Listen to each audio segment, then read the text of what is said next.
G'day and welcome to the Hunters Campfire podcast. My name's Mark and along with good mate Ian, we're here to help with all things hunting. If you're looking to start but don't know where to begin, you want to make the most of your next trip away or even plan the hunt of a lifetime, we've got something for you. You'll find our podcasts on Apple, Google, Spotify, Amazon and plenty of others. And if you want more, head over to our YouTube channel, the Hunters Campfire, where we have plenty of how-to and hunting videos along with the full video production of every podcast. Don't forget to like and subscribe, and good hunting. I have the same problem with my dog. I've got an indicator, and before I take her out hunting, especially for the rut and raw, I get the skins back out of the freezer, and she can smell that I've got them out of the freezer. She's like, "Come on, let's go." What do you mean you're going to work again? This is bullshit. You can't do that. Hanging around the fridge waiting to go track down deer skins. It's pretty funny. We're good to go. All right. Well, hi everybody, and welcome to the next episode of the Hunters Campfire podcast. It's they're rolling on now. Mark, how are you getting on? Yeah, not bad, mate. I noticed we're all, nearly all anyway, in shirts. Yeah, Yes. that's smart. Cool. Very cool. It's very cool. No, I'm well. Timing's an issue, but we survived the flood pretty well. Got a little bit wet. I was hoping to run the podcast from the shed tonight, but it's still a bit damp inside there. So, and there's more rain coming, so that might postpone the shed launch for a couple more weeks. But other than that, everything's going well. How about yourself? Yeah, we had heaps of rain in the hundreds and hundreds and hundreds of mils. We stopped measuring once we tipped out about 400, which is not as much as you got down your way. It was over 1,000 mils, which is just ridiculous. But we're due another 200 tonight, which will run very quickly because the ground is completely sodden. So, yeah, it's pretty full on. I've got a team of people that I work with, and look, if they've not got COVID, they're isolated on islands, which used to be streets. So it's pretty full on. We're on a hill and we get flooded, which is bizarre up in Toowoomba. But yeah, down on the coast, you guys are copping it. You certainly are. About you, Jono?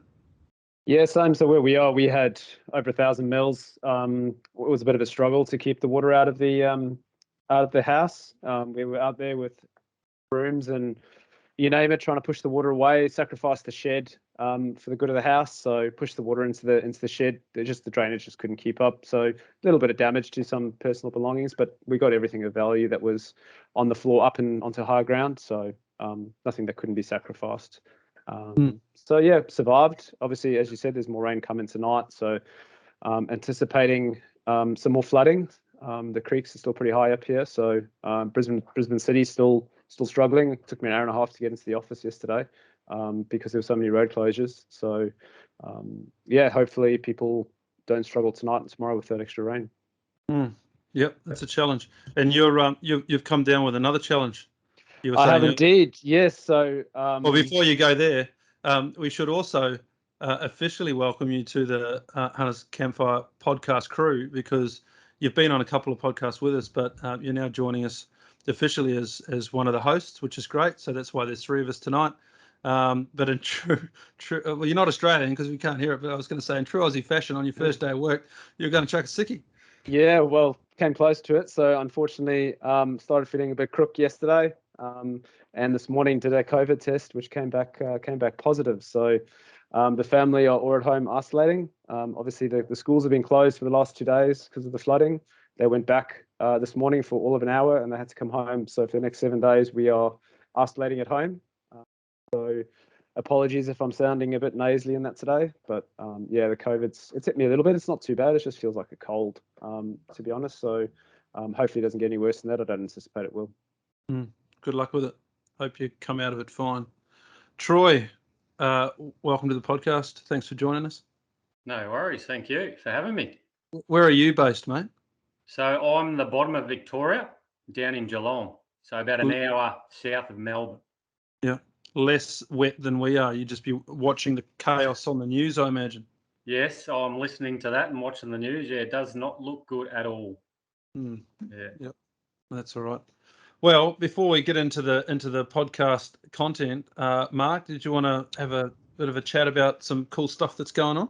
Yeah, well, the cool thing this week is, well, it's been a year in the making, but over a year ago now, I got asked by Beretta Australia and SSAA Publications to be involved in a rifle build. And at the time, I kind of thought I was just going to be a bit of a ring-in, but unfortunately, or fortunately, I kind of got pushed to the front of the queue, and they asked me, what would you like us to build?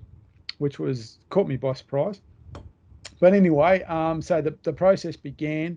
COVID and restrictions didn't make anything easier. The rifles in Victoria, I'm in Queensland, we were accessing parts from the US. So it was a very long, drawn out process. But based on a Tikka T3X CDR, we've built a rifle.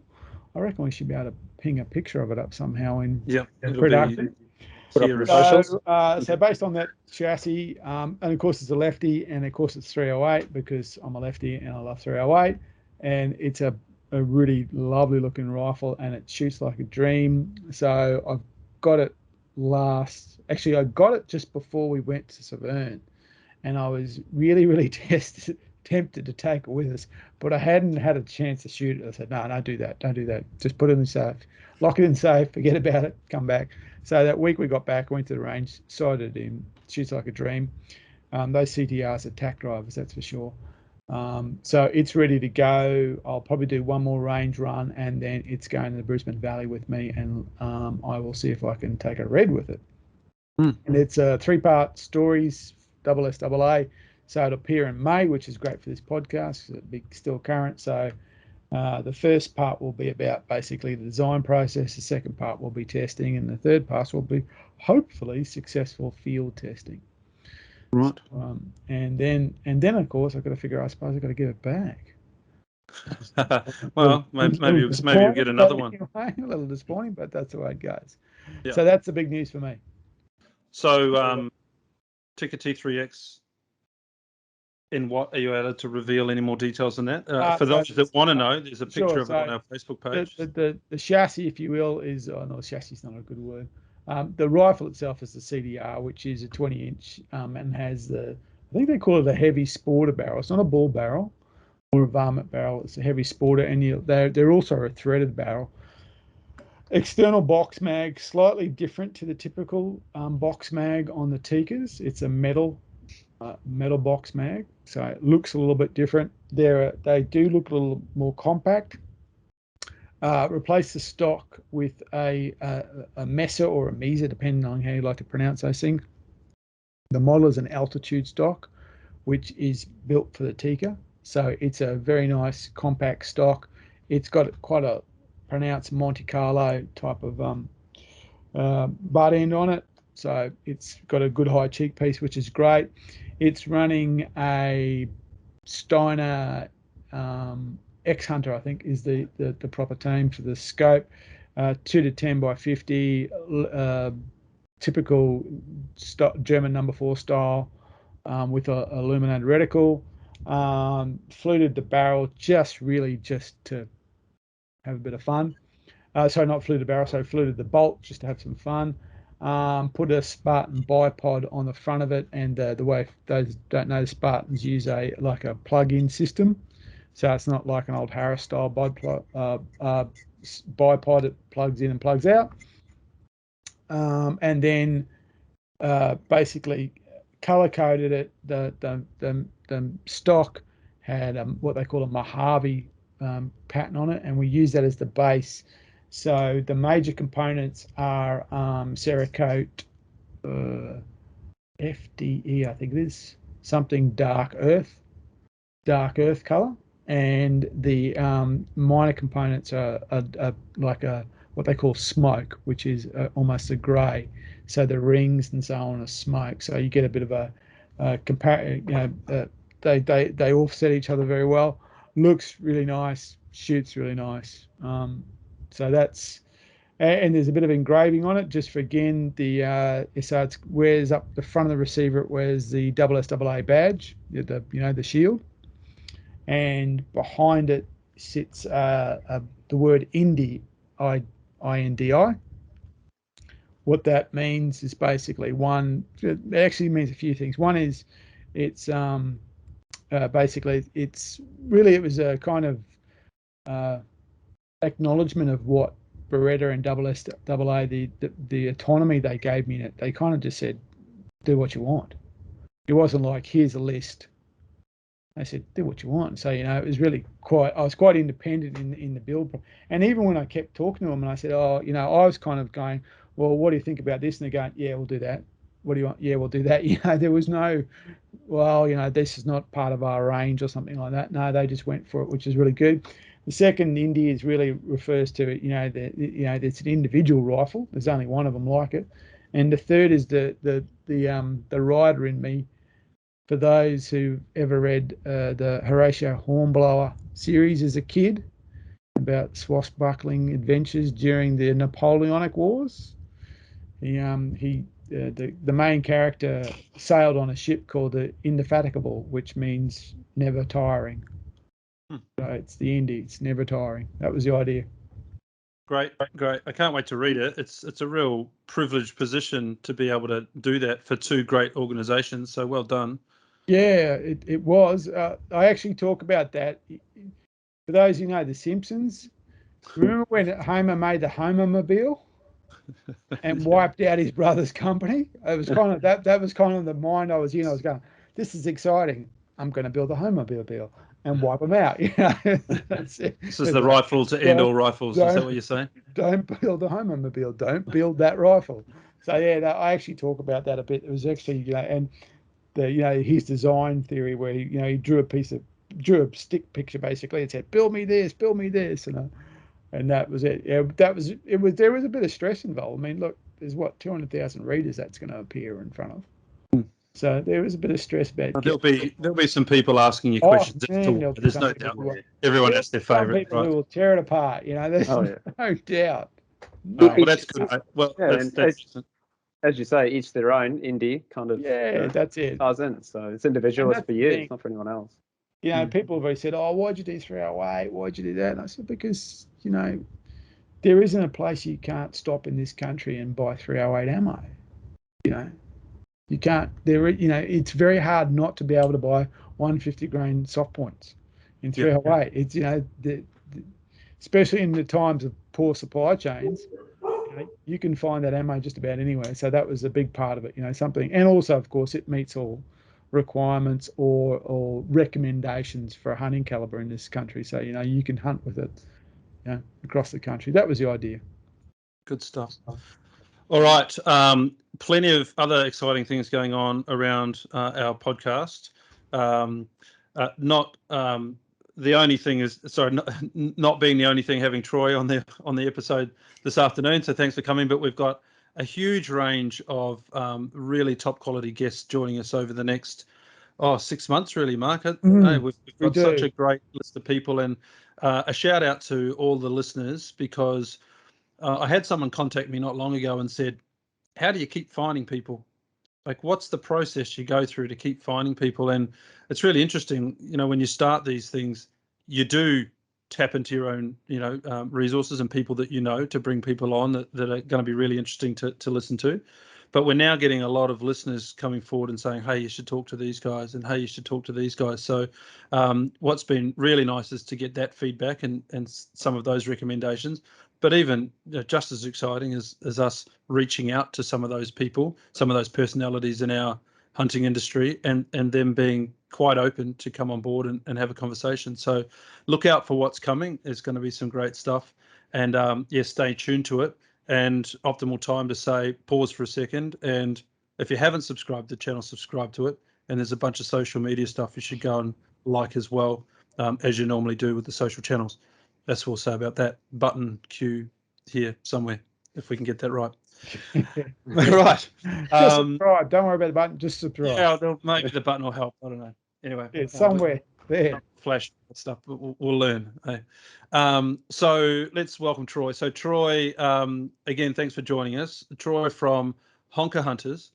And you're very well known down in your parts of the world. And I spoke to a few people up this way who know you quite well as well. So you've obviously got quite the presence online with the work that you do around duck hunting. And I asked in the pre-chat, Honker Hunters refers mainly to ducks, but also sambar, we hope. Sambar, hopefully this year, but mainly the mountain duck that we have down here in Victoria. So the mountain duck is specifically letting go a honk. And if you hear that noise, you know that they are coming or they are above you somewhere. Okay. Okay. Okay. That's a good bit. I've been looking at your videos, and I noticed there was a lot of stuff on mountain ducks, so that explains it. That's great. Yeah. Before we get into the ducks, being a deer hunter, when I was having a look at the content that you produce, naturally I went to the only sambar video that you had up there. I think it was the only one, and I really enjoyed it. It was a great piece of video, and well done on the successes of it. Do you want to talk us through that? Because you've picked up your sambar, but you didn't get honked, and that's kind of unusual to start with. So let's just start with that little bit of a trip first, and then we'll wind into the real stuff. Yeah, I've just sort of started last year getting into the deer hunting. So around home, I've always gone fallow. I've been up into North Victoria and got a couple of reds, which was really, really good. But I've never actually gone hunting in the high country to chase the sambar. So when the opportunity arose, one of my mates down the road had the trail cam set up, and he said, look, you keep seeing them, they're in this gully, let's go and have a look. So we walked in. If we go by a few trips I'd done before I put that video up, I walked in about 20 metres on my very first high country trip and up jumped a spiker out of the creek. On the very first 20 metres I'd walked into the bush off the ute that he dropped me off. He said, I'll drop you here and you just walk through there. When you get to this first little gully, keep going and push through. And I want you over the top of the next rise and just sit there until, mid-afternoon and blah, blah, blah. And I got 20 metres after he drove the ute off and I bumped a spiker straight away.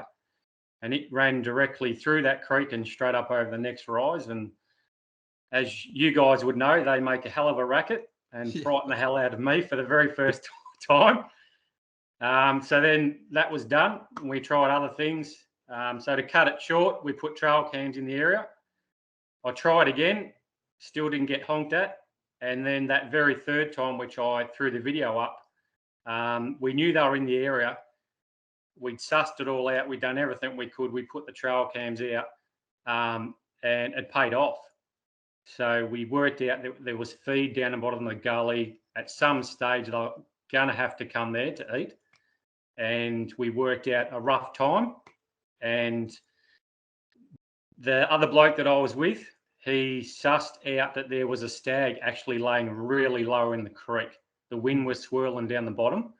So we were focused on him and didn't realise that, lo and behold, about 200 metres coming down on the right-hand side was the two that I put in the video. So Jared had never shot the stag and I'd never shot a sambar. So he got his very first stag and I got my very first sambar, all about 20 metres apart, because he let loose with a 30-06 on the stag, and then I dropped the hind, which was just in front of him. So really good for the harvest. And then, as you know, the hard work began.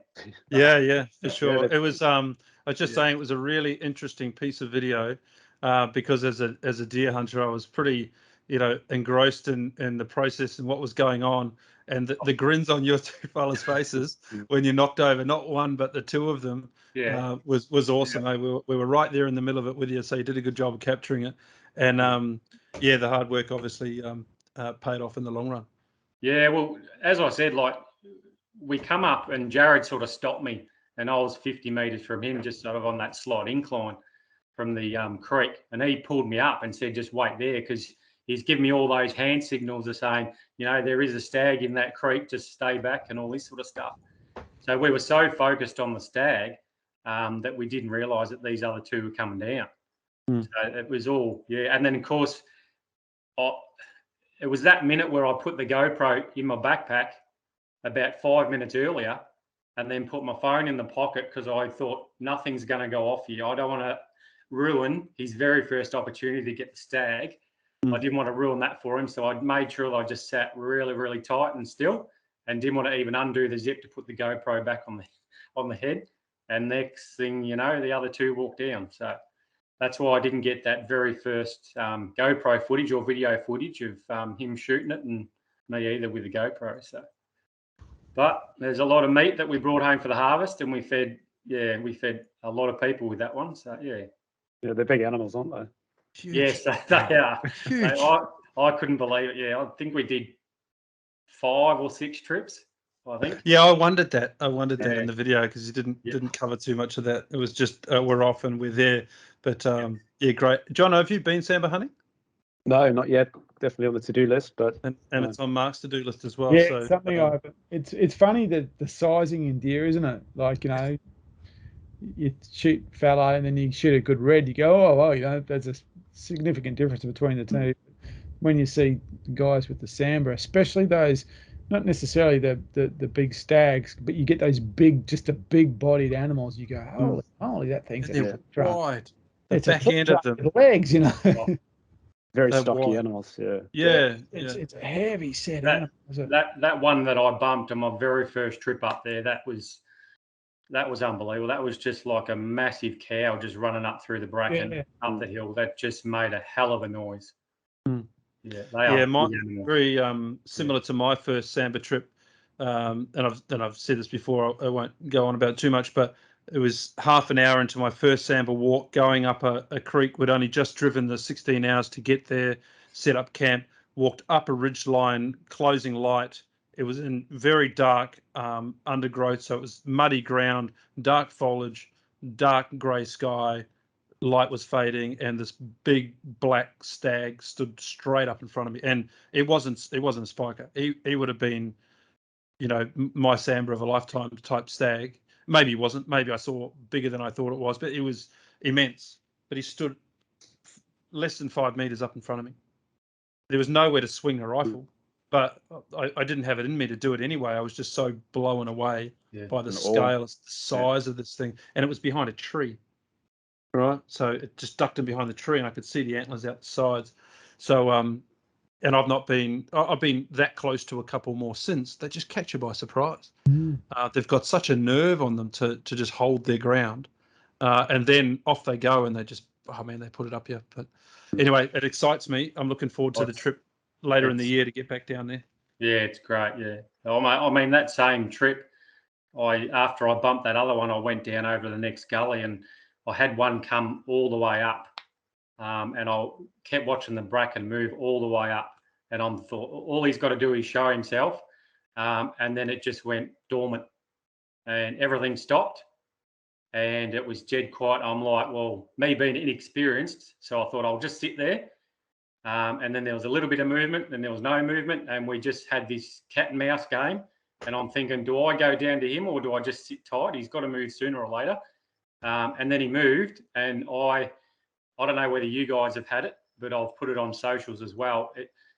He must have urinated down below me, and the smell, because it was wafting up, was just unbelievable. I can't describe the stink that come up, wafted straight into me. So yeah, I was telling Jared up the road, and he's never had that either. So there was a different experience as well. So yeah, that's what he thought. That's what he thought of you being there.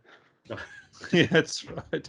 But that's the nerve they hold. I was coming down a ridge, and quite often at the end of your hunt, right or wrong, or completely wrong, you put your head down and you're on the stomp back to camp because you've had a tough day. Well, I was on that, and I was coming down a ridge, and I decided I got to a shelf, and I just decided to stop and have a break, and I peeled an orange and had a cup of coffee, and I would have been there for 25 minutes just having a good break. And when I stood up and went, I stepped 5 meters, and 3 of them broke cover and ran. And they sat under me for 25 minutes, just there. They didn't even bother moving. So, yeah, they're a different animal completely. Yeah. It excites me a lot. I'm looking forward to it. I'll definitely be back up there this year. Yep. No, that's great, mate. All right. Well, the other part of Honker Hunters, obviously, is not the Samba. So let's have a quick chat about that. But before we go into the full details of that, have you been a duck hunter all your life? Where did you start? What was your entry into hunting, and what's led you to where you are? When I was younger, I went with Dad. So Dad dabbled in it, of course, starting with the rabbits. He fox whistled a little bit. That was when I was at the age of sort of 12 or so. And then I had a big gap. Of course, when I was 18, I started working with another mate who got me back into it. And we became really good mates, and we'd sort of go out in the creeks. And I've always been mainly shotgun shooting. I haven't really got into the rifles. I've had the 22s and I've had the 223s, but I've mainly 90% of the time been shotgun hunting. So rabbits and foxes. And then I, of course, got the Hilux when you're 18, 19, drilled the hole straight through the roof, and there's nothing for me to be out on a Friday night after dinner from 9:30 until whatever hours in the morning. And yeah, I got to, around home here, got to know a lot of private properties, and I'd go look after the properties and shoot the foxes for the farmers, and then moved to clay targets. So clay targets become a really big thing. I've always been a bit of a competitive person. So the clay targets was a good avenue to lead into being competitive. So found myself spotlighting, and as I got on a bit to sort of that 25 and 30, was shooting a lot of clay targets. And fox hunting became sort of the second thing as I started to get the duck license. And then, of course, I've always had it, but jumped dams and sort of done the easy hunting.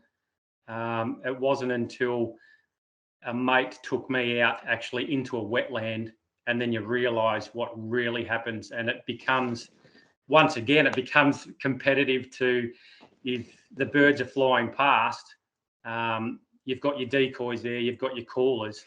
It's a bit of a challenge to get them to turn with your duck callers. And if you turn that bird and they come straight in your decoys and you get the shot, that's your satisfaction right there.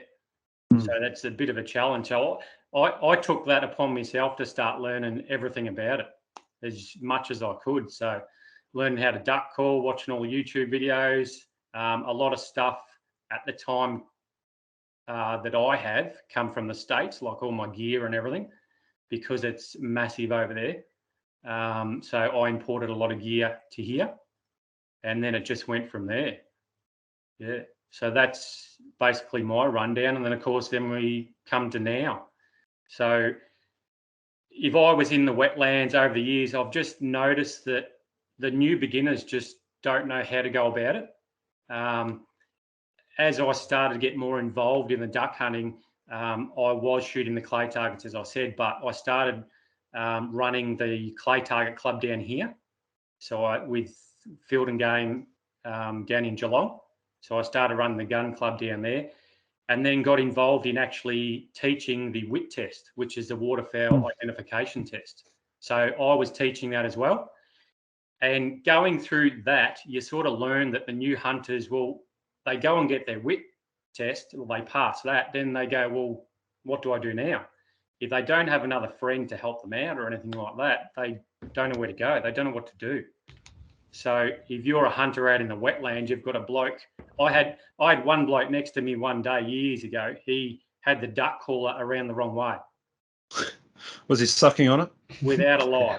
He had it around the wrong way. And I bit my tongue for a good 10 minutes. So I thought, no, I've got to go say something. So it all started from there. And I'm like, I've got to help him. I've got to do something. So any opportunity that come, I'd try and help them out.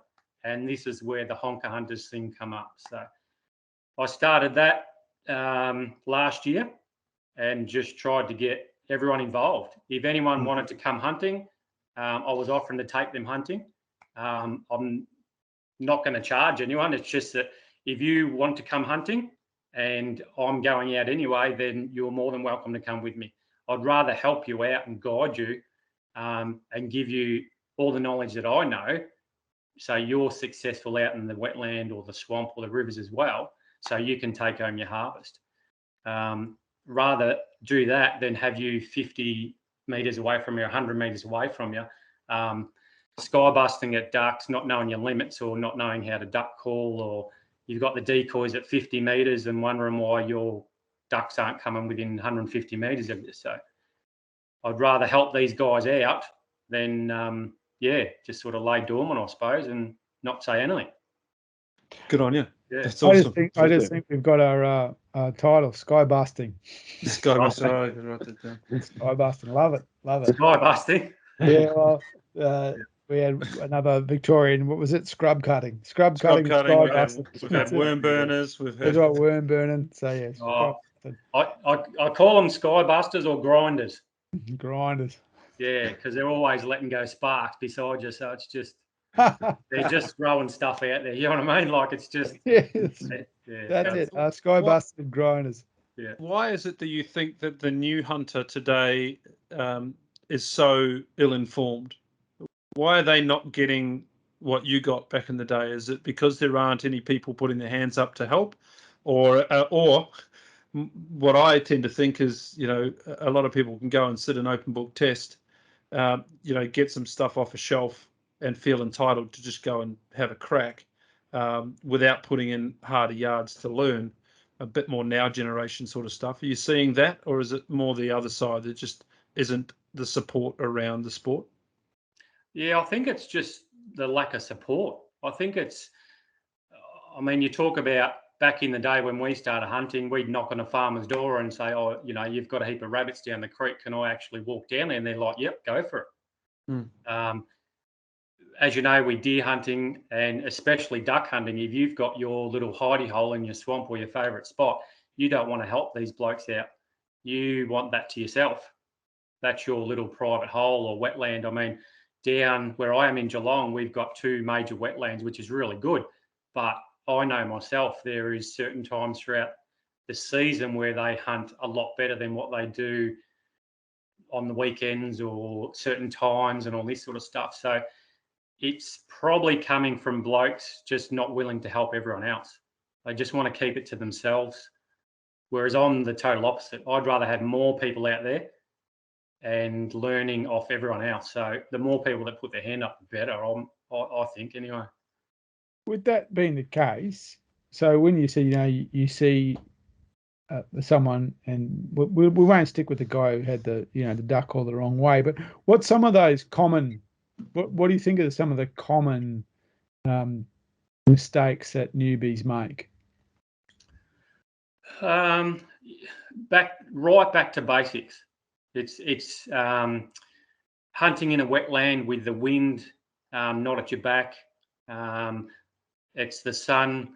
So let's pull it. So why do I want the wind at my back? 99% of the time, the birds will want to land into the wind. Okay, so the birds are going to come at me if the wind's at my but the birds want to fly into the wind, so I want to make sure that the wind's blowing over my shoulder, so they're going to come at me. Okay. So they're going to come at you, which of course is better for us because that gives us a nicer kill shot. Yep, and they're a closing target rather than a fleeing target. Yep, sure. That's right. Whereas if it was the other way around and we had the wind pushing in, it forces them right down into the decoys, and they just don't want to actually pitch in. Oh, okay. So so it's actually not only making them, got a tailwind, it's actually pushing them into a better or a less desired shooting area. Okay. That's right. So if they were coming down in, just say it was really windy, if they were coming down with a tailwind, well, the wind's going to be bouncing them up and down, all this sort of stuff. And what you'll find is they'll keep flapping their wings right up to the decoy spread. Sometimes you can't get out of it. You try and move your decoy spread around to the side. That's all becoming about basics in the way you set things up then.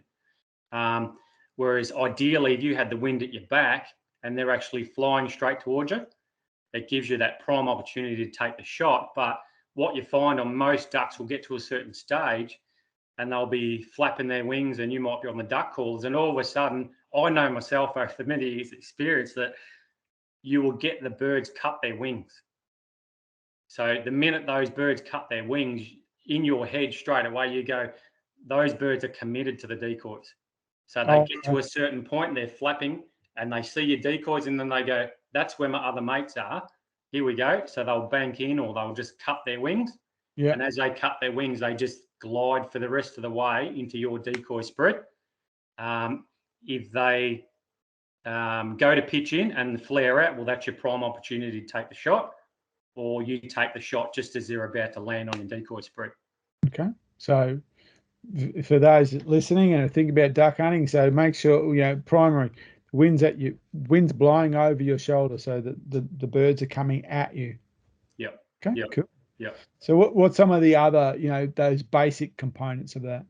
And the reason I ask this is, look, I'm no duck hunter. This is not something, but certainly something I'm very, very interested in. So, and I'm sure there's a lot of other people are listening who want to get into this as well. So, So what are some of the other basics do you think that really, if you get right from that beginning, you're kind of setting yourself up for a bit more success?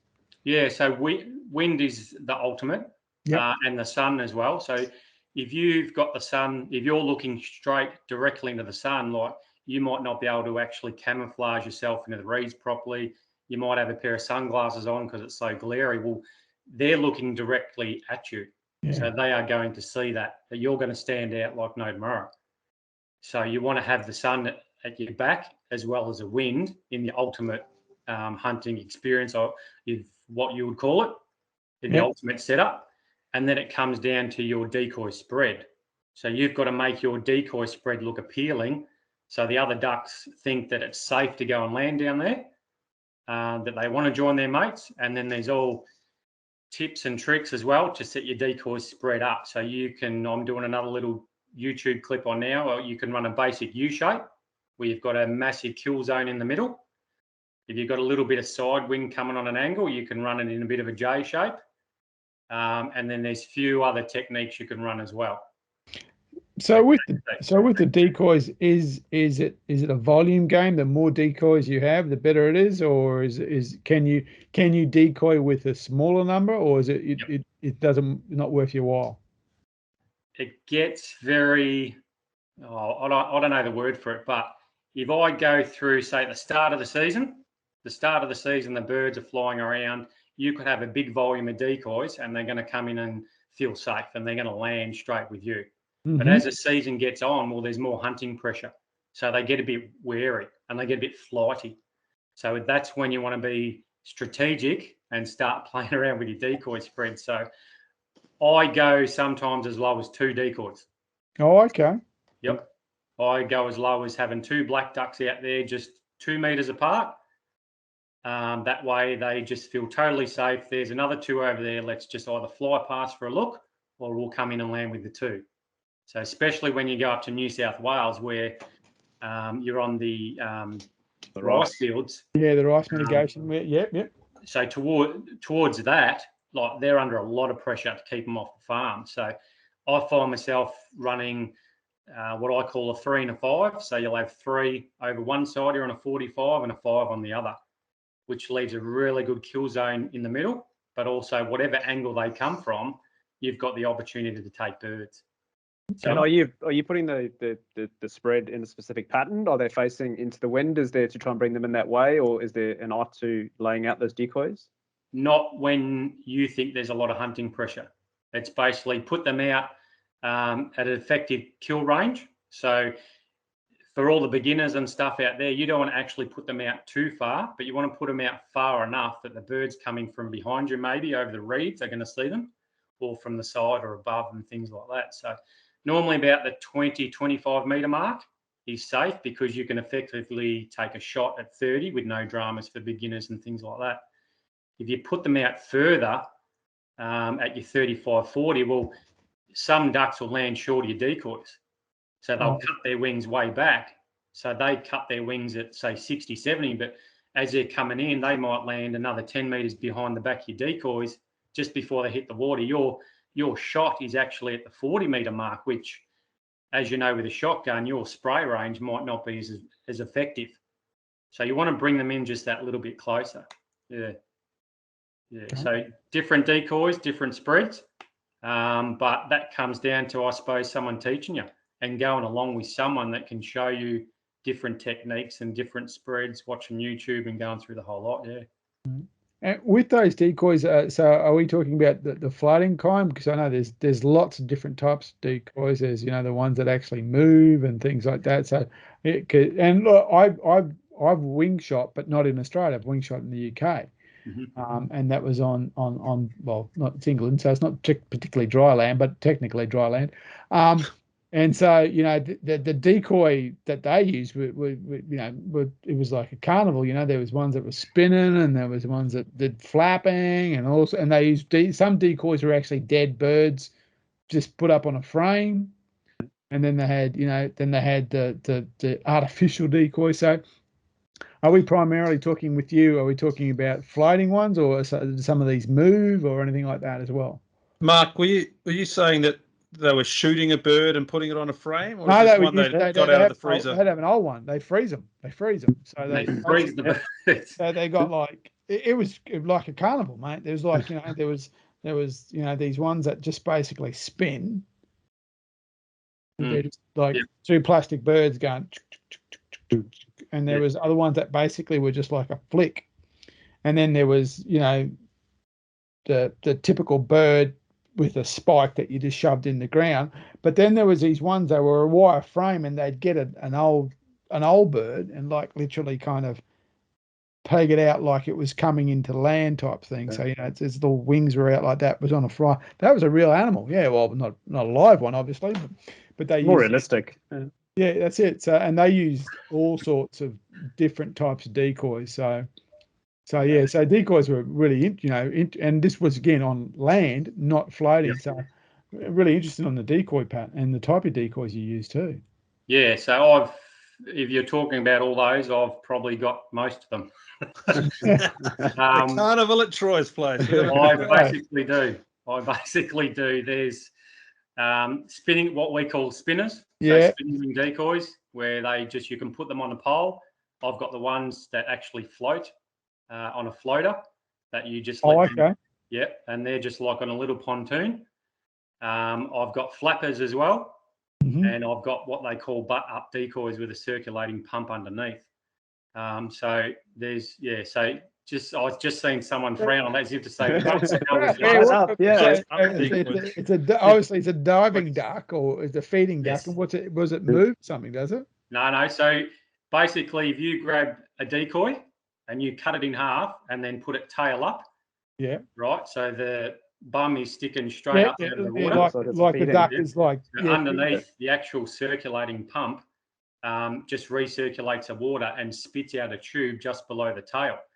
So it gives that motion in the water. And it looks like it's stirring up the bottom. That's right. Going and it's working. Wow. So if they fly over, all of a sudden they see all these ripples and they have a look down and go, hang on, my mate's actually ducking under, having a bit of a play and whatever. So they go, well, I'm going there too. That's right. You starve for air. Go down and help the poor bastard out. Yeah. I've got a couple of those.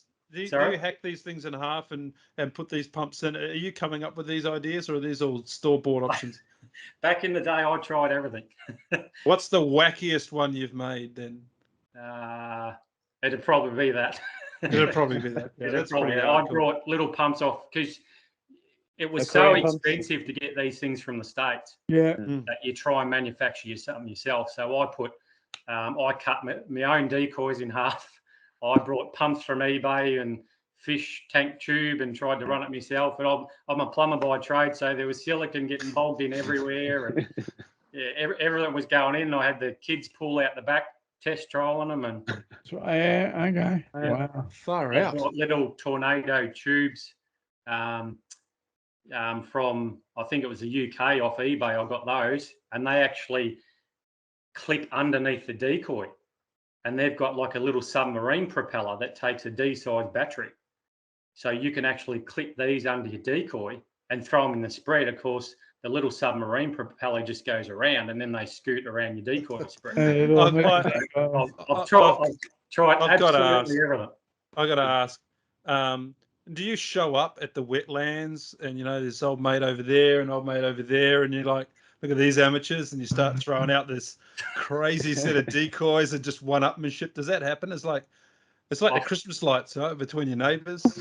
A couple of years ago, I was at a lake in the Western Districts, like halfway up in Victoria, and on opening morning, I was bagged out in 20 minutes. I set an almighty spread. I had 2 spinners in the middle of the spread with 2 nice kill zones. I had the butt-up decoys. I had everything you could think of. I had 2 bags of decoys. I had about 40 decoys, everything. And I put out an almighty spread. I was done in 20 minutes. So you set up everything. It takes you an hour, and then you're done. And then I started packing up. Well, as I looked up, the 2 blokes either side of me moved closer to me. Yeah. And I'm thinking, what's going on here? And then next thing, he's trying to, what I call skybust, as they're coming into my decoys as I'm packing up. And I waved him across. I said, how many you got? And he said, only a couple. I said, well, come on. So I let him shoot over my decoy spread for the next 20 or 30 minutes. And then the old mate next to him realised what was going on. So he come over as well. So There's next a thing you business know, model for you. two blokes I don't even know shooting over my decoy spread, and all I could say was, "Don't put any holes in them, please." So just There's a business model for you. You set up decoys. You know, 10. I'll charge you by the hour. You can use my decoy. Tax a few ducks. Yeah. Wow. And I mean, that's only hunting in water. If I go to field hunting, which is mountain ducks, because I get a lot of my mountain ducks in the field and in the paddocks on farmers' crops, then I could put anything up to 100 silhouettes out. And then I've got hard bodies that I imported from the States as well, from, if you've seen their Canada geese. So I've got the Canada geese over, but I've actually airbrushed them and painted them up as our mountain duck, because the full body in the paddock looks a lot better than the silhouette as the birds are coming in. So, I normally put a whopping big spread out of there as well. I don't want to interrupt you because this is fantastic. But so we were talking about wetlands and and getting it up there. So in a wetlands, are you shooting behind a blind, or are you just shooting from cover? I try. That's right, because the what do they call them in New Zealand? A my. And I've seen the yank ones, where they basically they're 3/4 underground, if you will, or behind. And I've even seen these ones that they're like an artificial reed that you kind of set up around you, and all of a sudden you've got reeds. So in a ghillie suits boat, ghillie suits boat. Yeah. So you're shooting from cover in the wetland setting. It depends. Okay, sure. So if I want to get, for an example, if I want to get right up into the middle hole, as I call it, in one of our wetlands, I take what we call the stealth with an electric motor. Oh, okay. So I've got a bag of decoys, my gear in there, the black lab sitting on the front. I motor out, and I have a side screen that comes up. I can sit that on the front of the reeds. Or what I find I do with that is actually I'll tuck it in about 1 metre behind the reeds and use the reeds as like a natural cover. And then all I do is break down the reeds in front of me. So it's a little fiberglass punt, in other words. Yeah. Okay. Yeah. So normally, and that's just got a seat or a platform and that as well. So I hunt off that a lot if I'm going into the wetlands or the swamps. Whereas in the paddocks, I use a layout blind. So your layout blinds like your swag. So you lay in that, you grab all the grass around you. Just say we're in a pea paddock. They've harvested their peas. There's all stuff still lying around. You just grab as much and you scrub that blind as much as you can, and you try and blend into the paddock. And then that has either spring-loaded doors or just doors that you actually flip open and take the shot. Yeah. You try and blend into the natural cover as much as you can. Now, I've seen them shoot sandhill cranes in that setup. So basically, you're literally popping out of the ground and away you go. And I've seen them shoot geese that way too. Yeah. Okay. Yeah. Wow. That looks like the ultimate fun. I've seen that a few times as well, where you're in the fields and just open it up and just Everything comes out. Yeah. It all just goes mad, and then you're back into them again. Yeah. It does look like a hell of a lot of fun. And are you using the same techniques with, coming into the wind, etc.? You're still following those same principles from water, just in the paddocks. So it's still it's still fundamentally the same layout, etc. It's just not in water; it's on land. So yeah, that's right. And then it all comes down to, if you were a beginner, well, like I still do now, like everyone has to do when it comes to duck hunting, is do your homework. You have to go out and scout, and you have to be where the birds want to be as well. So it's no use going to wetland with lots of water going, I'm just going to go over there. You want to be there prior to, say, opening. You want to be prior. If you're there one weekend, you might not actually find the flight path of where the birds are. You might realise that, hang on, that's where they're going to. So the next hunt you go on, whether it be 2 days later or 3 days later, but that's where you're going to sit the next time. And you will be more successful because that's where they want to be. So you have to scout and be where the birds are. When you come to mountain duck hunting, a lot of it is over crop, or the farmers have resown and they've got their new crop shooting up, but there's still bits and pieces of the old crop. You'll find a lot of birds picking both. They'll come and feed off, say, the barley that's left over from the header, or they won't get enough of that and they'll pick the new shoots just straight out of the ground. Sure. The wood duck and the wood duck will feed from the dams out, and he'll start walking up into the farmer's crop and just pick all around the dam and work their way into the paddock and start decimating the crop. Whereas a mountain duck will see 2 of their mates there, and then the rest will follow. Sure. And they just eating the crop. Is that wood duck the same wood duck that's found around the country? I don't know if you can even answer that, but we have the common wood duck here, Mark. I imagine. Yeah, well, there's a Pacific black duck. There's Yeah. So what are the so if in a wetland setting, what are you generally shooting at, or what particular duck species are you shooting at in that setting? Down here in my wetlands. Yep. Your 2 teals, so your grey teal and your chestnut teal, and your black duck. Yep. That's mostly Pacific black duck, Pacific black duck. That's mostly your bag. You will get the other birds in there, like your hardhead and your pink ear and all that sort of stuff. We have a lake down here called Reedy Lakes, and normally on a morning's hunt, you will see every species across the whole board. You'll see your shovelers, which are not allowed to be shot. And you'll see that they've taken hardhead off the game list this year. Okay. And of course, you will see your freckled duck as well. So you will see all species, but the main ones down here will be your 2 teals and your Pacific black duck. Yeah. The wood duck will mainly hang around your dams and your rivers and creeks.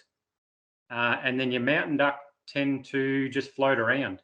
Okay. If they've got food in a paddock nearby, they will try and stay on that food and then only go to the wetland or waterway for a drink. Because if they eat, normally they've got to drink within a certain time, I believe, afterwards. Otherwise, it gets caught in their throat. Oh, okay. Yeah. I might be wrong here, but is the Pacific black duck the one that sometimes has crossover with mallards? Yes. It is. So they call it mallardization or something like that, don't they? Yeah. So we're finding that over the years there is a little bit of cross-contamination, if what you want to call it. Yeah. You're starting to get blonde blackies, as we call them, and you're starting to get distinctive bright orange feet, which the mallard have got, and all that sort of stuff. So there's little traits coming into our Pacific black duck that is really good for a hunter if you want to get a bird done by the taxidermist, because if you get one that's an unusual bird, it's great. You want to show it off. Like I've got mates that have shot pure blonde black ducks. Yeah. And they have they get that blue, the mallard style blue under the wing, don't they? Yeah. Yeah. The reason I know that, look, because I'm interested in birds but I took a photo of one in flight years ago up the dam up here in Brisbane. That's just like 5 minutes from home, and it was a great shot of it in flight. And this guy in the States, who I was actually quite friendly with, he passed away. Went, that's hang on, there's something wrong with that duck. And I went, really? And he said, yeah, that's. he was far more experienced than mine. But yeah, the idea is that the Pacific black duck had that what they were calling maladization or something like that. Yeah. And actually, Peter Ryan picked it up too. Hmm. He saw it too because he's a fine wing shooter. Yeah, so we're getting those so on the wetlands we're getting the Pacific black duck and the mountain duck. Now the mountain duck from the videos look very, very different. Is it a larger bird? Yeah, so they'd be more than double of a Pacific black duck. They're more of geese. If you know, they're Canadian big geese, and then they've got their lesser Canadas. They're more in line with the lesser Canada. So they're probably about twice the size as your black duck. Okay. If you get them towards the end of the season, they can get quite large. Okay. Yeah. So yeah, I find them. That's a big bird because we've got Canada geese. They're well, not feral, but basically they're appearing here in Queensland. We've got Canada. Actually, they're out there at the port. There's a Canada geese, and there's some more up at your way, Jonathan, up towards Caboolture. But so that's a big bird then, if that's size. Yeah, so they're not as big as the Canada geese, but they're like their lessers. So, but wow. So which do you prefer eating between them, the teal or the mountain ducks? Or the rest of them? Which is the favourite? Which is the favourite legal duck to eat, Troy? Well, I wonder if it's a mountain duck because I'm glad you said legal duck to eat then, because before the shoveler became a non-game species, for me it was the shoveler. Oh, okay. Right. Yeah. And then you sort of got your hardhead and your black ducks and all that sort of stuff. And it depends on what meal or what you want to do with the actual duck itself. Around the hunting community and everyone else and the old timers, and they go, "Oh, what are you hunting mountain duck for? What are you doing that for?" And there's the old story of you boil a big pot of water. I don't know whether you've heard it, and then you throw the mountain duck in that, and then you pull the brick out and eat the brick and throw the duck in the bin. Well, that's the whole story I've been trying to change as well, because the mountain, back when we had a 10-bird bag limit, right? And I'll say back then because the good old days. Yeah, the good old days. There's a lot going on now that's actually deterring us from having it. But I won't go into that too much. But Not yet. Not yet. You can actually harvest 10 mountain duck, and in the 10 mountain duck, get anywhere up to 5 kilos just in breast. Yeah. Wow. So it's a lot of meat. It's a great harvest. So to do something with that, and I run sausages, pies, lasagnas, and just straight mince in the freezer. So you add 30% of pork fat with that, you've got a lot of meals to contend with and do something with. Whereas if you get 10 teal, the breast size on that is like a small chicken. So you might do a couple of spring rolls and be done with it.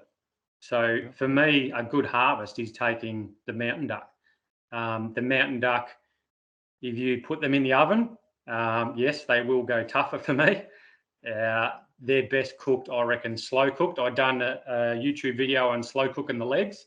I saw that one, yeah. And they just flake off the bone. So, yeah, after you slow cook those and then crumb those, and they are sensational.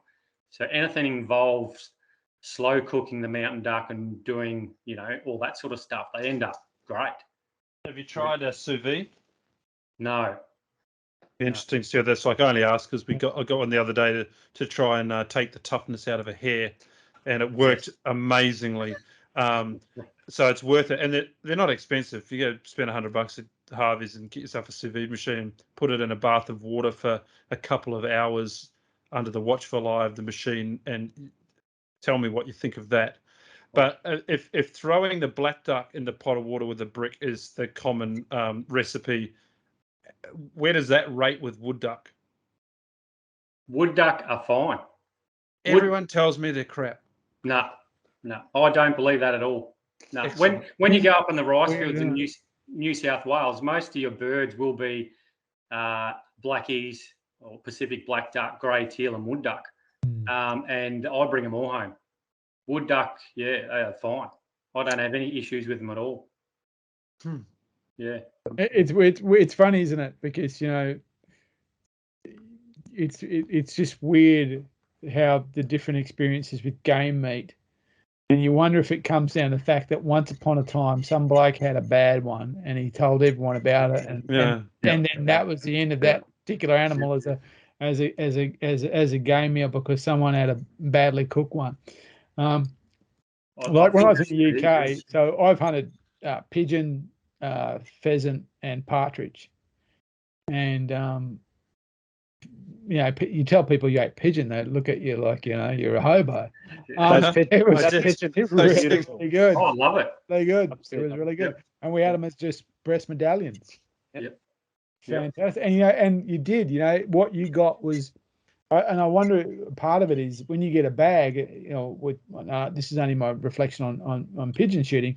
When you get a bag, you get a range of age of animals in that bag. So, because, it's not that selective, obviously. So one breast will be a bit chewy. The next one won't be because, I think you get that individual variance in the animal. So I'm sure it's the same with any kind of species of animals. If you get a bag, you're going to get a variance in that bag. You're going to get some are more tender than others. So having a process like slow cooking, I suppose, levels the playing field on all of them. It does, yeah. And the pigeons, to me, I don't mind pigeon at all either. The pigeon.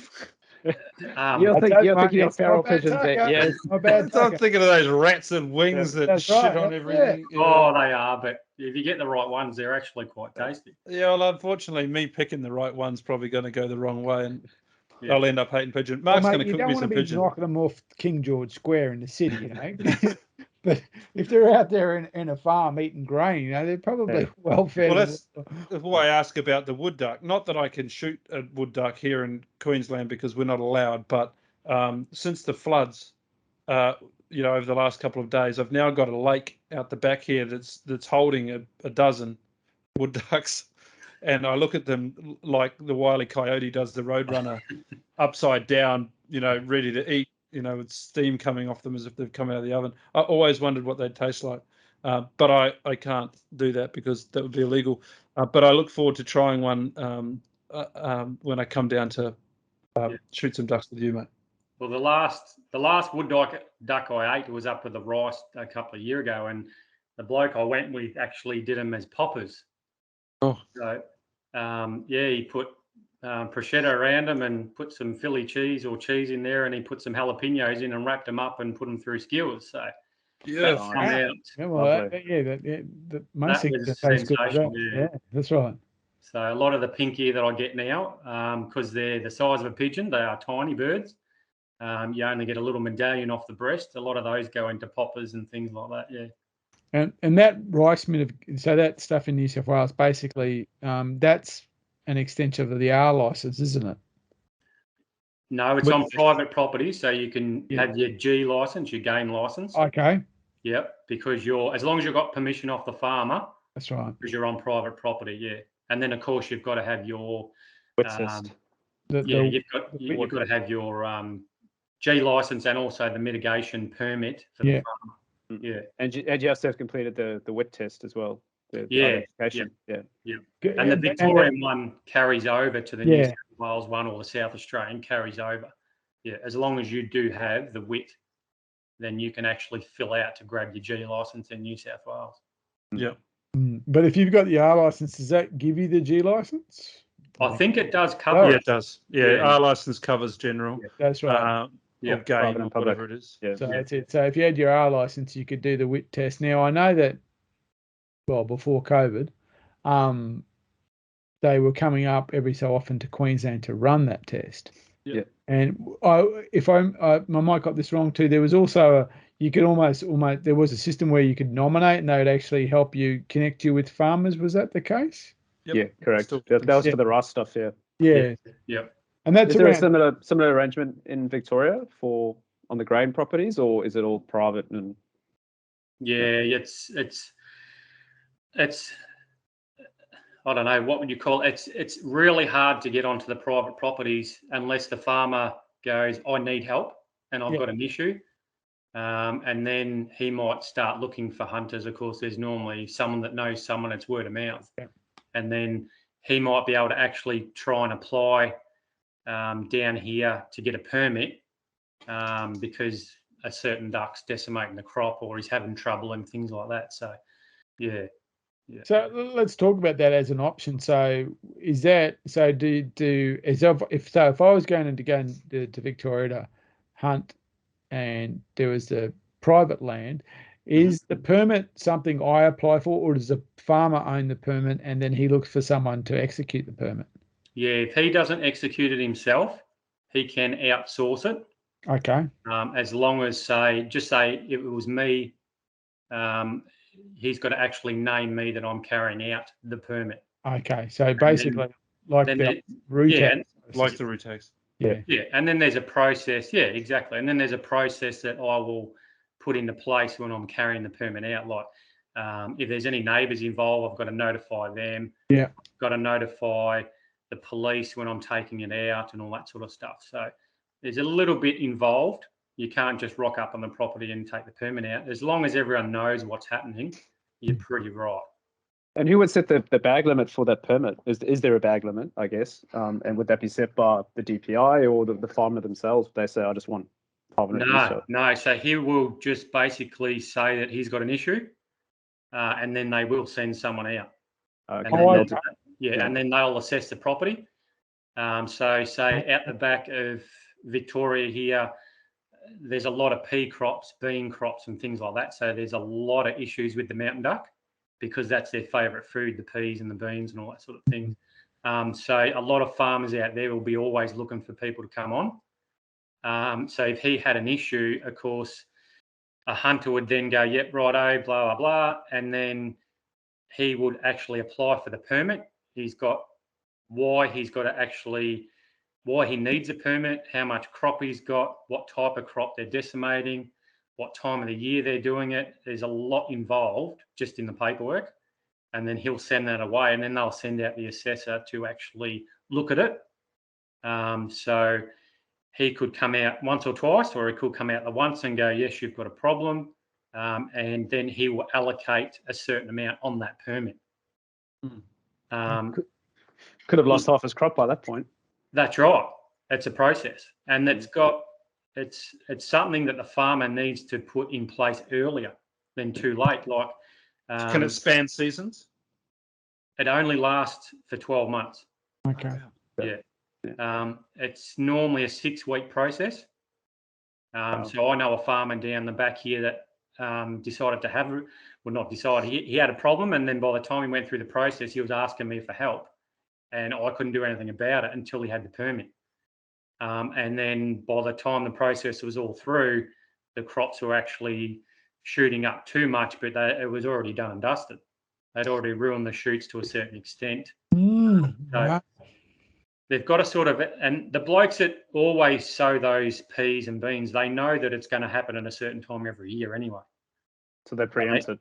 Yeah, I swear the ducks know when it's happening. Like the headers will run through the paddock, and they just say it's mountain ducks. They normally know. It's like being up the rice. The ducks know when that plane's dropping the seed down into the water. And as for the mountain duck, they know if the header starts up and it starts ripping the paddock out, well, they are in the next paddock waiting, because they will just either be picking at the crop because it's ready, or they just follow the header. Yeah. So, and a farmer could be taking the peas off while he's got, and you see videos from down here that another mate's taken or I've taken and things like that. There's nothing to be 1,000 birds right behind the header in the next paddock. No. Yep. Yeah. I could say a month ago take you guys to a location down here that's about an hour and a half away from home, and there'd be nothing to see 5,000 birds across this farmer's place. Oh, Jesus. Wow. I never had that picture in my mind.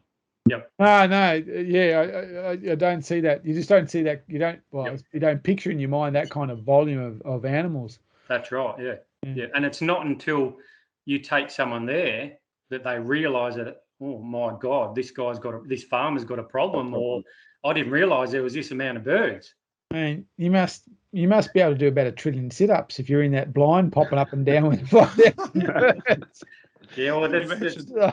I'm at the Sit gym on the back of the playing, header. What's the point of having a blind? Oh yeah, Yeah. well, worked the well, obliques. they're still pretty smart. You can't outsmart them all the time. So, Mm. yeah. But then that's where you sort of resort to, if we're talking about the duck season now, where like the previous months that I've been scouting around and looking, you go down there and you go, my God, the data and everything that's, what would you call it, accumulated to set our duck season and things like that doesn't take into consideration all the dams across Victoria and all the creeks and the private waterways and just the basic paddocks that all these ducks are in. They're only actually counting the major wetlands, or they're flying a helicopter over the major wetlands and putting all the data into that. It's not a whole, and it is hard to come up with a figure because they're not counting all this, like they're missing out on it. Well, that's what happened. Not the year before, wasn't it? So last year, Victoria said there's no ducks, in New South Wales went, well, we've got 3 trillion of them here, so I don't know what's going on. So yeah, and it's just a matter of how you count. Yep. So, yeah. So since you brought it up, Oh. I'd like to touch on that. So the exciting thing is they've announced it, and it seems like they've announced it with a reasonable amount of notice compared to last year. Was it last year? Like it was. I think it was last year. Was the bad year, wasn't it?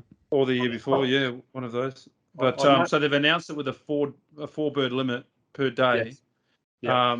Is this a minor victory, or is it just a fast? What's going on with that? It's in my opinion, it's a fast. Okay. Yep. It's this year is ridiculous. To get 4 birds is ridiculous. So we've had the El Niño's broke. So just to put the short story into play, the El Niño's broke.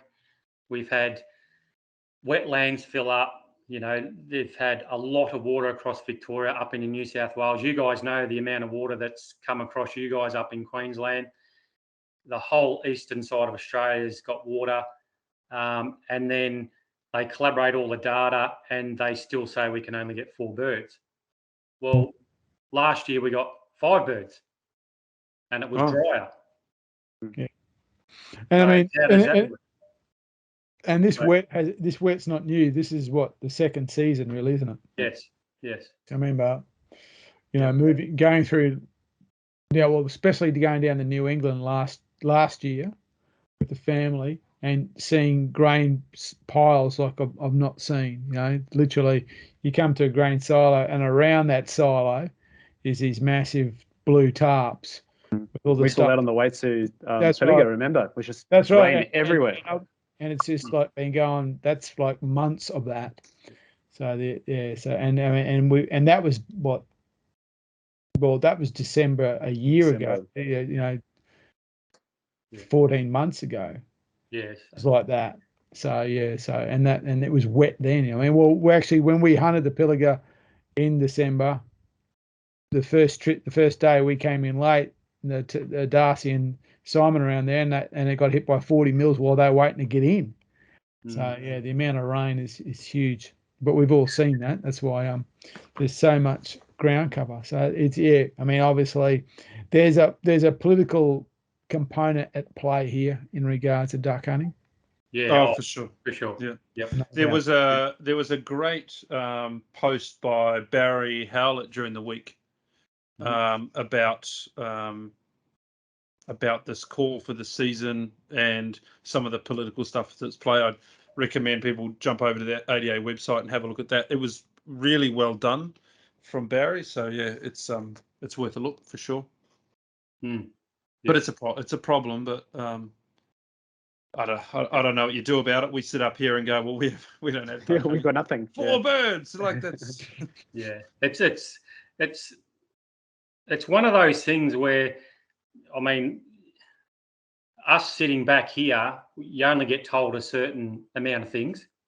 But from a hunter's perspective, well, if you go paint the picture, well, they had all the information back in December. They had all the recommendations back in December. Everything had to be submitted by the Game Management Authority by a certain date. So they had all that. And then all they were waiting for was the ministers. So the ministers just had to sign off on it. Well, a month later, and for what are we now, 2 weeks before the season, they announce it. But they had all the information at Christmas time or just after Christmas. So, yeah. Which makes it just a purely political process. That's what's happening. That's right, yeah. And that's what makes it hard, because we know if whether you've watched the socials and you've got right into the organisations, that in previous histories, we've had really big years where we've had a lot of rain and we've gotten 8 birds. But the following year, we've gotten 10 birds. Because when they do their water survey, when they do their bird counts and everything like that, well, there's a large volume of water, so it looks like there's less ducks. But of course, the following year, when there's not as much water, it looks like there's more ducks. So they give you the 10. Concentrated, yeah. So they're more concentrated in the air, and they go, well, yeah, but there's a lot of flaws throughout the research that they do. So hopefully in the next couple of years, they get this interim harvest. It's an interim harvest model now, working properly, and then we can secure, moving forward and getting the right data to allocate our bird a daily bird limit.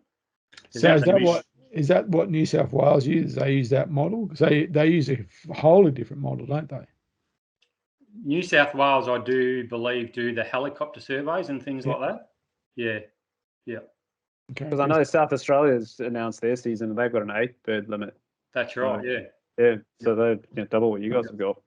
Yeah. And they've had a wet year as well, probably similar amount of rainfall to Victoria. So why is there such a discrepancy between the numbers? That's right. And that's where we, as you say, it's all got to come down to political. It has to. Troy, what's a reasonable number in your opinion? And that's not the, as many as I can shoot number. What do you think is a reasonable number based on your history and your experience? In this season now, I actually submitted through Honker Hunters, or a recommendation to Game Management Authority, for 10 birds.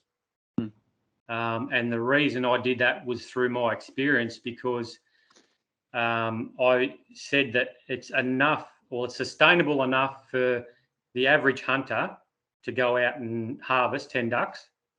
But also from my experience and working in the grain industry, well, I'm going out talking to farmers and the whole lot, and I can see the issues that they've got with the wood duck and the mountain duck and all that sort of stuff as well. So I actually put on additional wood duck and mountain duck in the daily bag. Yeah. And do you think that there is an opportunity to have a bag limit for the wetlands and a different bag limit for the cropping? Or is it's all just blended, isn't it? I think it'd all have to be blended, yeah. You wouldn't be able to police it because... So it'd be 10 per day wherever you got them from type thing? Yeah, like a hunter would come back and go, oh, hang on, I just say it was 15. I shot 15, but I was out on private property. Well, you wouldn't be able to prove that he actually did, and he come from the wetlands. So sure, yeah. Right. And are you optimistic that the model is turning around and it will come back to a more reasonable number, or are you stuck with this bureaucratic rubbish at the moment? Yeah, at the minute, it's really, I reckon we're just in a wedge. I reckon nothing's moving at the minute. Like, we've budged. We realised, I realised that there was an issue with the traditional Saturday opening, and like a couple of other organisations realised and said, righto, let's counteract it. And because they are saying they're limited resources, so let's trial a midweek opening. And it was only meant to be a trial to ease the pressure off their resources, but they've carried on with it. So what was the problem with the traditional Saturday morning opening or the weekend opening? It was too many hunters. Oh, okay. Out from wetlands, and it was too much hunting pressure for that one Saturday morning. Okay. So they tried to ease it, and they did a trial of a 9 a.m, which that was no good at all. And then they brought it to the Wednesday. There was a suggestion made by a few organisations, or a organisation, and it's tended to stick. So it's like pressure. So it's like Wednesday, Thursday, Friday, and then the big day on Saturday. And hopefully because of that, you've got you've already had people who've hunted through the week, so they're not going to be there on a Saturday type thing. Yeah. Okay. So you could look at it like if we had more notice, blokes could have gotten the RDOs or the time off and things like that. But we've had 2 weeks' notice when they've dropped the big ball. So, like talking through socials and mates now, they can't get the Wednesday off. Yeah. So yes, they have eased the pressure because they're giving us a late notice. But in saying that, a lot of the shops couldn't, like the shops down where I am now don't have any still shot. There's no still shot in my district, in Geelong.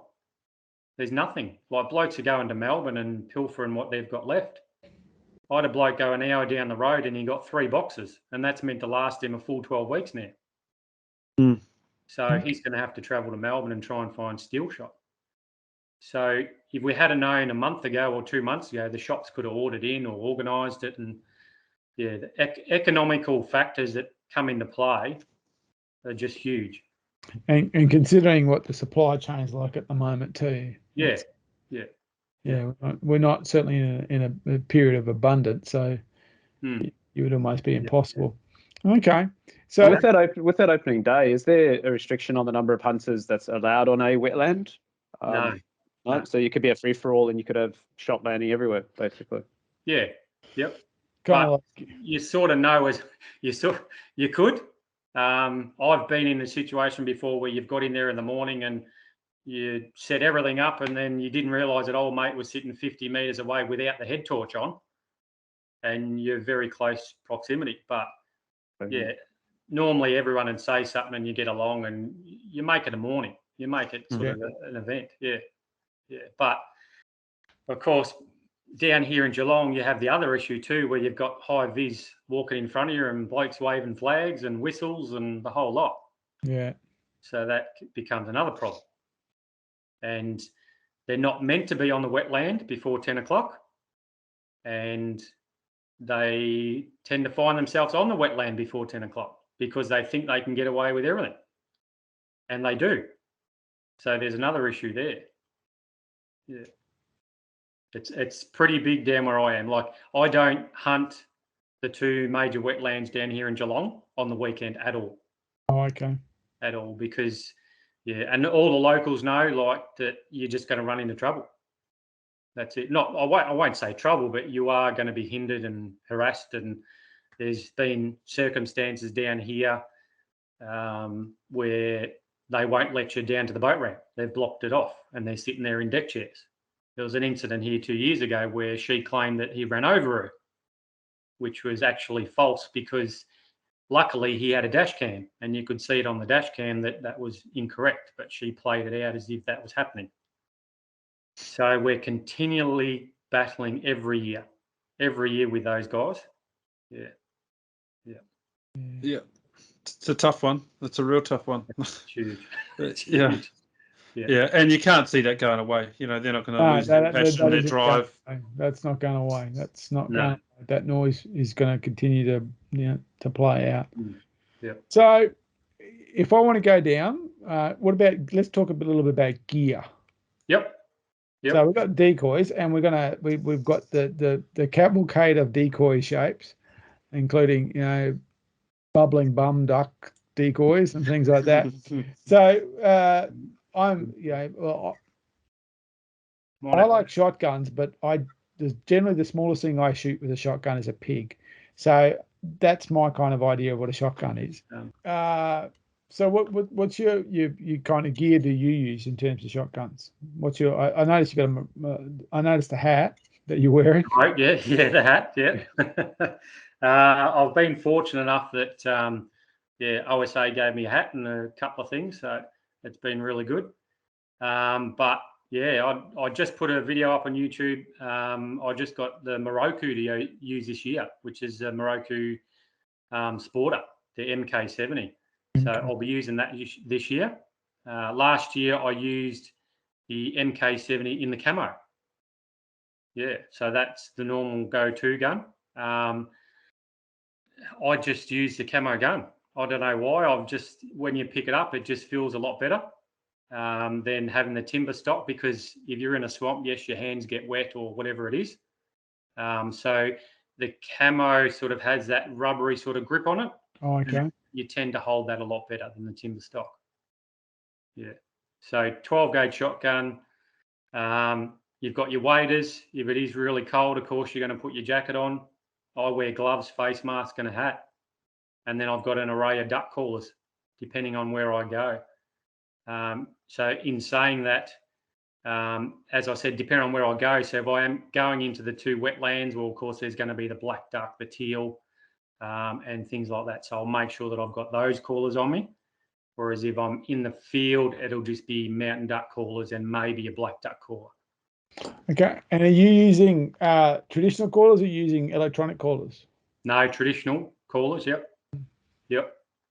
So that takes a lot of practice. Yeah. It takes a lot of weird looks at the traffic lights.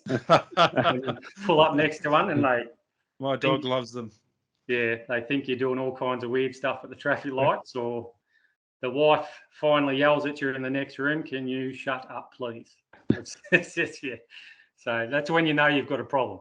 Yeah, I got a predator whistle or caller that I keep in the car, and it generally my boys grab it and they start ranking on it, and yeah, I practice myself. Yeah, so I understand that. So yeah. So we were obviously, and I suppose it makes sense, but I didn't think about callers, about the different types. So again, you're looking to, so basically what, a synthetic or for you, a synthetic stocked shotgun is obviously the way to go. 12 gauge chokes, or do you mix them up, or is it full choke all the way through for range? I normally don't change them. I normally just, same as my clay targets, I just run a 3/4 choke, just because you are running steel shot as well. Yeah. And then I don't change the chokes. They basically stay like that. Okay. Yeah. And with the steel shot, is there considerations around the steel shot around that? Does it perform differently, or is it just, it does perform differently than lead, for sure. So I find it doesn't have the impact on the birds as what lead does. Obviously, it might be going at a high velocity and it seems to penetrate them a lot more. But in saying that, it doesn't have the impact when it hits a bird as much as lead, in my point of view. It's just a matter of, if I was using 4's lead for the mountain ducks, then I would choose to go, say, a 3 in the steel shot. Oh, okay. Yeah, just for a little bit more impact. And say mountain ducks, they're a little bit bigger bird. Whereas if I was out shooting teal, I like using 5s. Yeah, which gives you a little bit more spread in your pattern. You're using a 3/4 choke, and you give you a nice pattern, and straight out over your decoy spreads, you're going to be able to hit the teal. Okay. Yeah. That comes down to personal preference, I think. Well, I think it's important, but again, as someone who is starting, that's kind of really good information. Good information. I understand that the difference between that lead and steel shot, and you're actually saying that with the steel shot you're dropping your numbers down, so you're shooting technically a heavier shot because it gives you the same effect as a slightly lighter. But of course, as you drop it down, you lose your spread. Your numbers in terms of shot decrease by cartridge, so you must be losing a little bit of your spread as well. Yeah, that's right. Yeah. I think less in the air, as it were. Yeah. It's unless you pattern test it and you go through each shell with your gun, then you find the intricate details of it. So as a beginner, I sort of recommend that they do go to the clay tart club and they do trial it. If they want to put it on butcher's paper or a pattern board or whatever, and just get used to where their pattern's hitting, because you might find that the pattern is actually hitting high. You won't be able to hit that incoming clay target for some reason, and you're going to find out why then. And is things like the halo style or the ring style optics, are they becoming more and more apparent amongst the shotgunners? I'm not sure. I haven't gotten into that. Oh, okay. Yeah. I haven't. Yeah. I know that. Some people are starting to find them very, there's a aim point style one it's a ring rather than a dot, and it's I think they call it the S1, or there's one for shotgun specifically. Yeah, I think I've got a mate at work that's had it, which is a ring style. Yeah. But I personally wouldn't like it. I keep both eyes open when I use the shotgun, and through clay targets and every hunting aspect I do, rabbits, whatever, it's always both eyes open. I think if I had that protruding up from the barrel, it'd be off-putting for me. Yeah. Yeah. That's just me, but yeah. And when you're shooting the duck on the wing, I know aiming's not probably the right word, but where are you intending to hit that animal? Or do you have an intention to hit? Are you what's I know, like if you hit, you hunt with a rifle, even though you might not hit exactly where you're hitting, there's an intention for impact. Is that the same thing with ducks? A lot of blokes will jump the gun and just shoot it as they're coming in. Yeah. And then of course your pattern ruins the breast. I will try and aim just above the breast at the neck. Okay. Yeah. So you are that duck, as we talked about before, whether he's coming in, his wings are cupped, and just before he hits that decoy spread, well, his wings totally open right up, and his landing feet come down, and he puts his head up.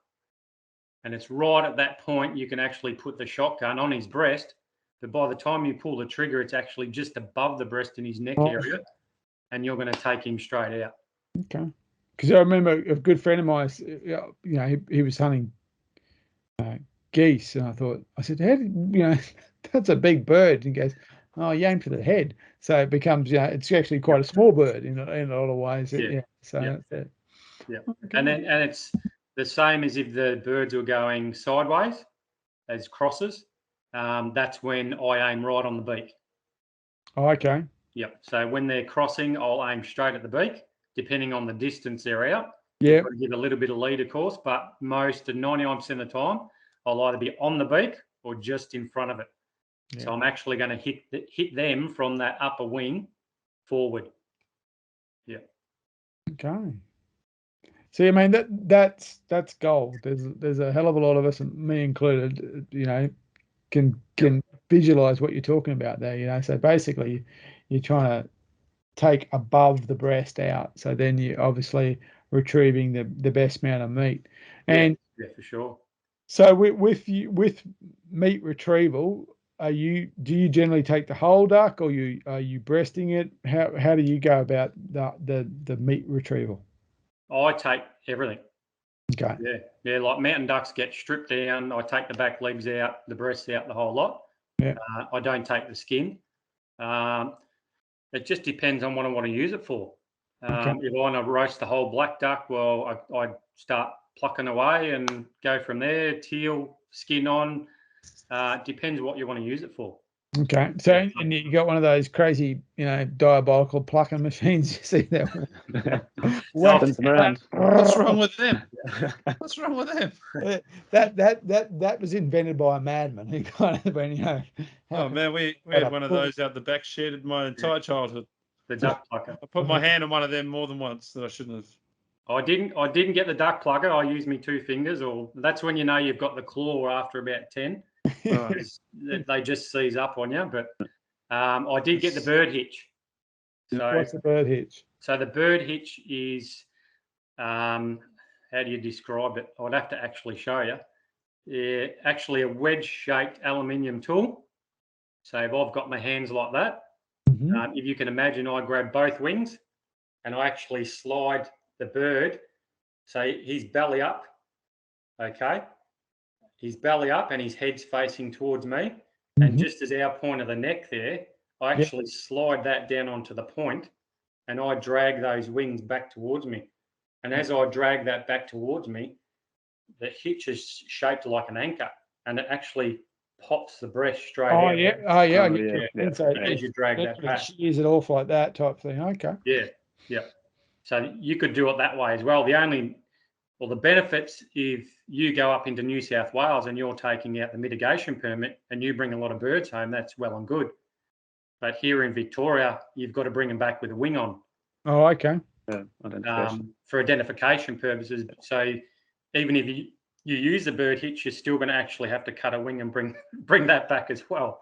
So Okay. Yeah, but we've got 4 birds this year, so. Now, is that four birds per day, or is Yes, it 4 per birds day? 4 birds per day per man? Okay. Yeah.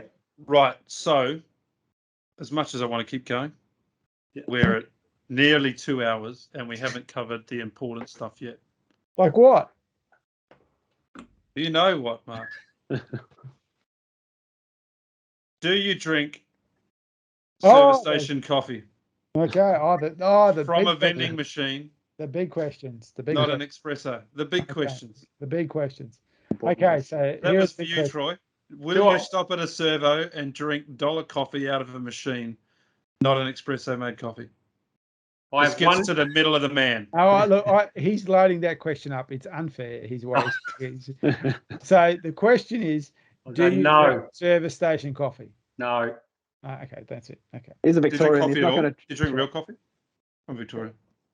I have 1 coffee in the morning. It's out of a sachet. That's it. That's nearly as bad. All right, carry on, Mark. Do you? What song is playing? Or being duck hunt, what song is playing on? In the car on the way to hunt ducks. What song? What's your go-to? Your go-to track in the car. What's your go-to duck hunting song? Your current one. Actually, do you know what I do? If I've got someone new coming and it's really early in the morning, I have been known to shit stir a little bit and put Slim Dusty on at 4:30 in the morning. Nice. I don't like it, but it's enough to annoy them. But no, I'm not really a music person. I'm more or less thinking where I'm going and what I'm doing. Okay, so you're going to suffer for your art and put on Slim Dusty. I got the next one. Deer hunters read a lot of books. Are there duck hunting books? And if so, what's your recommendation? Duck hunting books? I wouldn't have a clue. No, that's cool. The Quack of the Wild. That's a quack. Yep. Yeah. Ham and cheese toasted sandwiches with or without the tomato? Without. Now, this is very important, okay? The reason it's very important and it's become vitally important is because I was asked this question by Jono in Inglewood. Yeah. I kid you not. It wasn't a toasty. That was a sandwich. That was a sandwich. I said, mate, grab me a ham and cheese sandwich. And he goes, do you want tomato? And I went, if I wanted tomato, I would have said, get me a tomato. Absolutely. I wouldn't. How long's it been sitting in the Bain Marie for? Long enough to burn the top of your mouth and your tongue when you stick the tomato it would be that. It would be depends on what time you come through town, but you would assume that it went in there sometime that day. So. Yeah, well, it depends where you're going hunting, mate. Yeah, that's right. I'm fortunate enough that everywhere I go is 15 minutes away. There you go. So yeah, my coffee's made at home, and I've eaten before I go. There you go. No. Yeah. I think I've got one more, and that was what was your worst, but recentish hunting purchase? What did you buy that was just an absolute cluster? Waste of money on that one. Oh. Actually, yeah. Chinese. There we go. Imported hard bodies. Oh, I thought you were going to say quackers with a weird accent. No. So hard body lures or hard body decoys. Hard body decoys. Chinese decoys. Yeah. Why were they? What was wrong with those? Well, they said they were foam. And they did look like mountain ducks, but when I got them, they were really light foam and just blew straight down the paddock. All right on the stake when it was dead calm, but the wind picked up and I noticed there was 1 gone, 2 gone, 5 gone, and they were just very lively. That's all. They simulated movement. An old mate down the paddock had a very natural setup. Yeah. That's they got given to a good friend of mine. Against his fence, they all ended up against his fence. It was this pile of ducks against the fence. Yeah. Were they all our hard-hitting questions? I think so. I think they were. Yeah. I'm just going to use that to wrap up because we need to call time. So, Troy, man, it's been It's been a wealth of knowledge. It's been awesome. I'm It's really been glad educational, mate. you found us and came on at short notice. It's unreal. So thanks very much. And I'm sure we'll have loads of questions for you. But before we let you go, where do people find you? Not your address, but social. Yeah, not your house, mate. Where do they find you Where do they find you? How do they find you online? Well, if you're new hunters, I did start the Honker Hunters Facebook page, which is a social page. But then I also did the Honker Hunters official page, which you can go in there, and for the beginners and stuff, I've done the camo hats and the beanies and whatever. So I did a bit of merchandise to get everyone going.